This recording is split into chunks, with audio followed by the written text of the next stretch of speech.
요즘 고추들이 쑥쑥 잘 자라고 있죠. 자, 그래서 오늘은 고추에 인삼비를 주는 가장 효과적인 방법에 대해서 한번 말씀을 드릴게요. 인삼비료가 중요한데 많은 분들이 간과하는 경우가 있습니다. 그래서 흙 속의 인삼은 고추가 연약한 뿌리로는 빨아먹기 어려운 꼴이라 우리가 먹기 좋은 화학비료를 주어야 합니다. 그리고 인삼은 생육 초기에 꼭 필요한 성분이고요.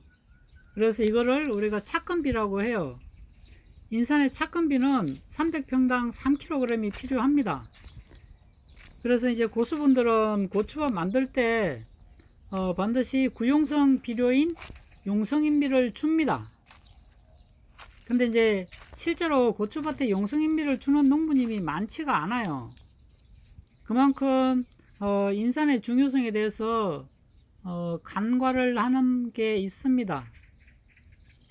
용성인비는 산성 개량 효과가 있는 비료고요.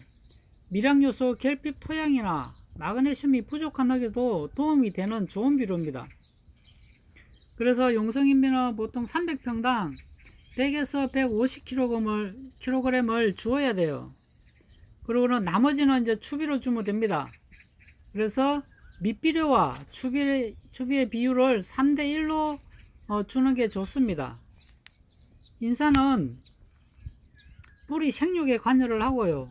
그래서 저온에 대한 저항을 높여주며 꽃 분화에도 관여를 합니다.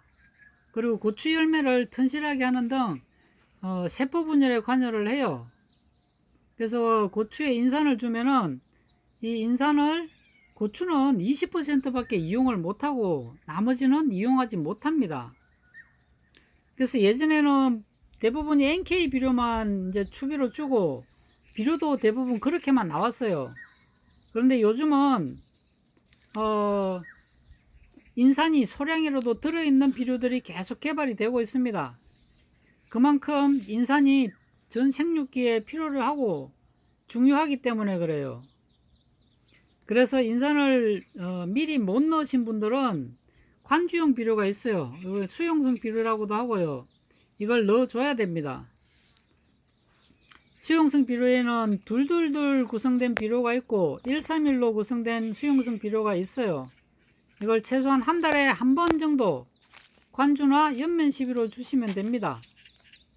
그래서 이제 관주나 연면 시비 줄 때 500리터 물통이면은 500g에서 1kg을 넣고 관주나 연면 시비하면 되고요. 20리터 물통이면은 20g이나 40g 정도 넣으면 됩니다. 어릴수록 넣는 양을 적게 하면 돼요. 그리고 인삼은 흙에서 6개월간 2cm 밖에 이동을 못합니다. 그래서 새뿌리가 나와서 인삼을 먹으려면은 힘들어요. 새뿌리가 나와야 되는데 새뿌리 나오는 또 시간이 오래 걸리기 때문에 그래서 이것을 보완하는 것이 수용성 인삼입니다. 그래서 뿌리가 바로 먹을 수 있도록 하는데, 그리고 인산을 50%까지 흡수하는데 걸리는 시간이 6일에서 15일이 걸려요. 그래서 고추 몸 전체로 이제 영향을 미치는 데는 대략 한 달 정도가 걸립니다.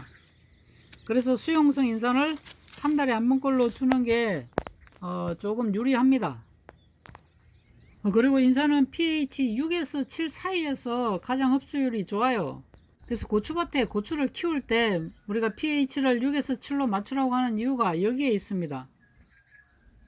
농업기술센터에서 무료로 토양검사는 해주니까 매년 한 번씩은 꼭 받으시기 바랍니다. 그래서 고추 정식 시에 이제 뿌리 밝은제를 사용하는 이유가 여기에 있어요. 그 뿌리 밝은제를 사용하지 않으면은 나머지는 인산을 소량 넣어주면은 도움이 돼요. 그래서 500리터 통이면은 200g, 20리터 통이면은 5g 정도만 넣어주고 뿌리에 무리가 가지 않도록 해주시면 됩니다.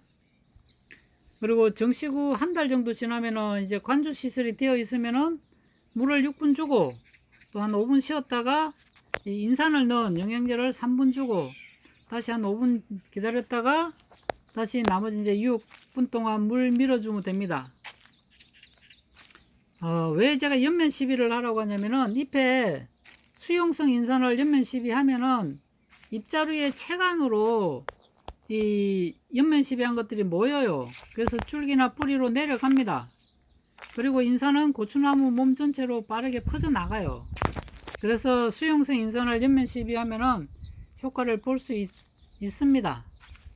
그래서 인산을 밑비료로 못 넣으신 분들은 수용성 인산이라도 이렇게 해서 넣으시면은 도움이 되고요. 뿌리로 줬을 때보다 효과는 조금 더 빠르니까 그렇게 주시면 도움이 될 겁니다. 오늘은 여기까지 하겠습니다. 감사합니다.